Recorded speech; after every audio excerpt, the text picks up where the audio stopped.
proses produksi stainless steel. 1. Pengolahan biji nikel. Proses dimulai dengan pengolahan biji nikel. Biji nikel diekstraksi dari tambang dan kemudian diolah untuk memisahkan nikel dari impuritas lainnya. 2.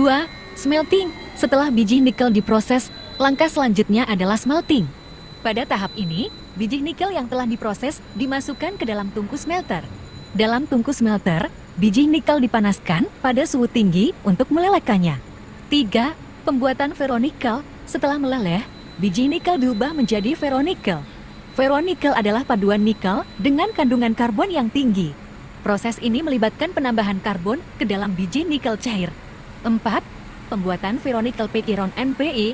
Ferronikel kemudian digunakan untuk membuat ferronikel pigiron NPI. NPI adalah produk antara yang digunakan sebagai bahan baku dalam produksi stainless steel. Proses ini melibatkan pemisahan nikel dari impuritas lainnya dalam ferronikel. 5. Proses pembuatan stainless steel. Setelah NPI diproduksi, langkah selanjutnya adalah proses pembuatan stainless steel. NPI dicampur dengan bahan tambahan seperti krom, silikon, dan mangan untuk menciptakan campuran yang tepat untuk stainless steel. Campuran ini kemudian dilebur dan dicetak menjadi bentuk yang diinginkan. 6. Pemrosesan lanjutan. Setelah stainless steel dicetak, ada beberapa tahap pemrosesan lanjutan yang dapat dilakukan, seperti penggulungan, pemanasan, pendinginan, dan pemotongan untuk mencapai sifat dan bentuk yang diinginkan. Itulah secara umum proses produksi stainless steel yang melibatkan kawasan IMEP di Morowali. Tentu saja, ada banyak detail teknis dan langkah-langkah yang lebih spesifik dalam setiap tahap proses ini. Namun, saya harap ini memberikan gambaran umum tentang bagaimana stainless steel diproduksi. Poin pertama adalah pengolahan biji nikel. Biji nikel diekstraksi dari tambang dan kemudian diolah untuk memisahkan nikel dari impuritas kontaminan lainnya. Proses pengolahan biji nikel dimulai dengan penghancuran biji menjadi ukuran yang lebih kecil. Kemudian, biji yang telah dihancurkan akan melewati beberapa tahap pemisahan untuk memisahkan nikel dari impuritasnya. Salah satu metode yang umum digunakan adalah flotasi, di mana biji nikel dicampur dengan bahan kimia tertentu yang membuat partikel nikel terapung dan terpisah dari partikel impuritas. Setelah pemisahan, biji nikel yang telah dimurnikan akan melalui proses pengeringan untuk menghilangkan kelembaban yang ada. Biji kering kemudian siap untuk digunakan dalam tahap selanjutnya dari proses produksi stainless steel. Proses pengolahan biji nikel ini sangat penting untuk memastikan kualitas dan kemurnian nikel yang digunakan dalam produksi stainless steel. Dengan memisahkan nikel dari impuritasnya, kita dapat memastikan bahwa stainless steel yang dihasilkan memiliki sifat-sifat yang diinginkan, seperti ketahanan terhadap korosi dan kekuatan mekanik yang baik. Poin kedua adalah smelting. Pada tahap ini, biji nikel yang telah diproses akan dimasukkan ke dalam tungku smelter untuk dilelehkan. Proses smelting dilakukan dengan memanaskan biji nikel pada suhu tinggi di dalam tungku smelter. Tungku smelter ini biasanya menggunakan energi panas yang dihasilkan oleh bahan bakar seperti batu bara atau gas alam. Saat biji nikel dipanaskan, suhunya mencapai titik lebur dan biji tersebut menjadi cair. Selama proses smelting, reaksi kimia terjadi di dalam tungku smelter. Reaksi ini membantu memisahkan nikel dari impuritas lainnya yang ada dalam biji. Impuritas seperti sulfur, oksida besi, dan logam-logam lainnya akan teroksidasi atau menguap, meninggalkan nikel dalam bentuk cair. Setelah proses smelting selesai, biji nikel yang telah dilelehkan akan digunakan dalam tahap-tahap berikutnya dari produksi stainless steel, seperti pembuatan ferronikel dan pembuatan ferronikel pigiron NPI. Proses smelting sangat penting dalam produksi stainless steel karena mengubah biji nikel menjadi bentuk yang dapat digunakan lebih lanjut. Dengan melelehkan biji, kita dapat memisahkan nikel dari impuritasnya dan mempersiapkannya untuk tahap-tahap selanjutnya dalam produksi stainless steel. Poin ketiga adalah pembuatan ferronikel.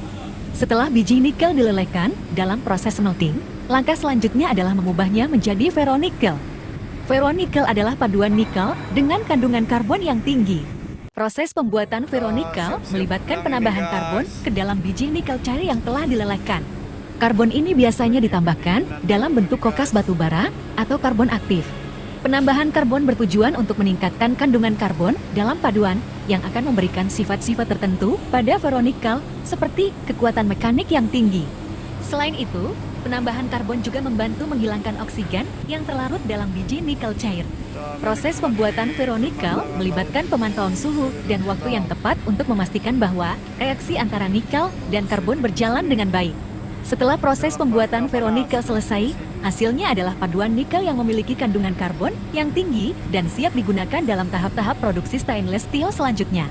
Pembuatan ferronikel merupakan tahap penting dalam produksi stainless steel karena ferronikel digunakan sebagai bahan baku dalam pembuatan ferronikel pig-iron-NP yang dibutuhkan dalam produksi stainless steel. Poin keempat adalah pembuatan ferronikel pig-iron-NP. Setelah proses pembuatan ferronikel selesai, langkah selanjutnya adalah menggunakan ferronikel untuk membuat ferronikel pig-iron-NP. Ferronikel pig-iron-NPI adalah produk antara yang digunakan sebagai bahan baku dalam produksi stainless steel. Proses pembuatan NP melibatkan pemisahan nikel dari impurities lainnya dalam ferronikel. Salah satu metode yang umum digunakan dalam pembuatan NPI adalah proses reduksi. Dalam proses ini, ferronikel dipanaskan pada suhu tinggi dengan menggunakan bahan reduktor seperti kokas batubara atau karbon aktif. Bahan reduktor ini akan bereaksi dengan oksida-oksida yang ada dalam ferronikel, menghasilkan gas-gas yang mengandung oksigen. Gas-gas yang dihasilkan selama proses reduksi akan dikeluarkan dari sistem dan nikel yang terpisah dari impurities akan terakumulasi dalam bentuk ferronikel pig-iron-NPI. NPI ini memiliki kandungan nikel yang tinggi dan siap digunakan dalam tahap-tahap selanjutnya dalam produksi stainless steel. Pembuatan ferronikel pig-iron-NPI sangat penting dalam produksi stainless steel karena NPI adalah bahan baku utama yang digunakan untuk menghasilkan stainless steel. Kualitas dan kemurnian NP yang dihasilkan dalam proses ini akan mempengaruhi kualitas akhir dari stainless steel yang diproduksi. Poin kelima adalah proses pembuatan stainless steel. Setelah ferronikel pig-iron-NPI diproduksi, langkah selanjutnya adalah memprosesnya menjadi stainless steel. Proses pembuatan stainless steel melibatkan pencampuran NP dengan bahan tambahan seperti krom-chromium, silikon, dan mangan. Bahan tambahan ini diperlukan untuk menciptakan campuran yang tepat untuk stainless steel dengan sifat-sifat yang diinginkan. Krom-chromium adalah bahan tambahan yang penting dalam pembuatan stainless steel. Krom memberikan ketahanan terhadap korosi dan membentuk lapisan pelindung pada permukaan stainless steel. Silikon digunakan untuk meningkatkan kekuatan dan ketahanan terhadap suhu tinggi. Sementara itu, mangan digunakan untuk meningkatkan kekuatan dan ketahanan terhadap pas pada stainless steel. Setelah pencampuran bahan-bahan tersebut, campuran tersebut akan dilebur dan dicetak menjadi bentuk yang diinginkan.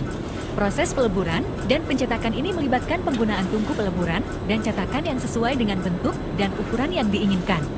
Setelah proses peleburan dan pencetakan selesai, stainless steel akan melalui tahap pemrosesan lanjutan seperti penggulungan, pemanasan, pendinginan, dan pemotongan untuk mencapai sifat dan bentuk akhir yang diinginkan.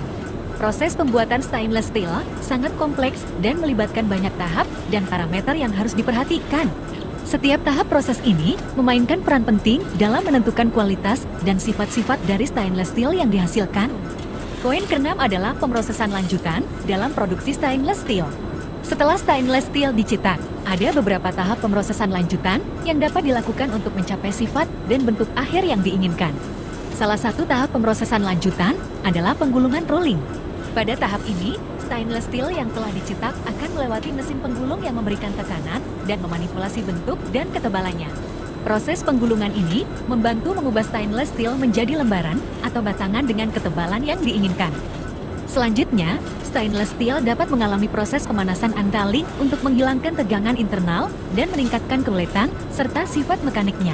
Pemanasan dilakukan dengan memanaskan stainless steel pada suhu tertentu dan kemudian perlahan-lahan mendinginkannya.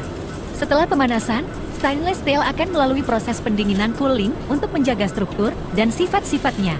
Pendinginan dapat dilakukan dengan berbagai metode seperti pendinginan alami atau menggunakan pendingin buatan. Terakhir, stainless steel dapat dipotong atau diproses lebih lanjut sesuai dengan kebutuhan. Pemotongan dapat dilakukan dengan menggunakan mesin pemotong, sedangkan pemrosesan lanjutan lainnya seperti pengeboran, pengecatan, atau pengelasan dapat dilakukan untuk mencapai hasil akhir yang diinginkan. Proses pemrosesan lanjutan dalam produksi stainless steel sangat penting untuk mencapai sifat dan bentuk akhir yang diinginkan. Setiap tahap pemrosesan ini memainkan peran penting dalam memastikan kualitas dan kegunaan stainless steel yang dihasilkan.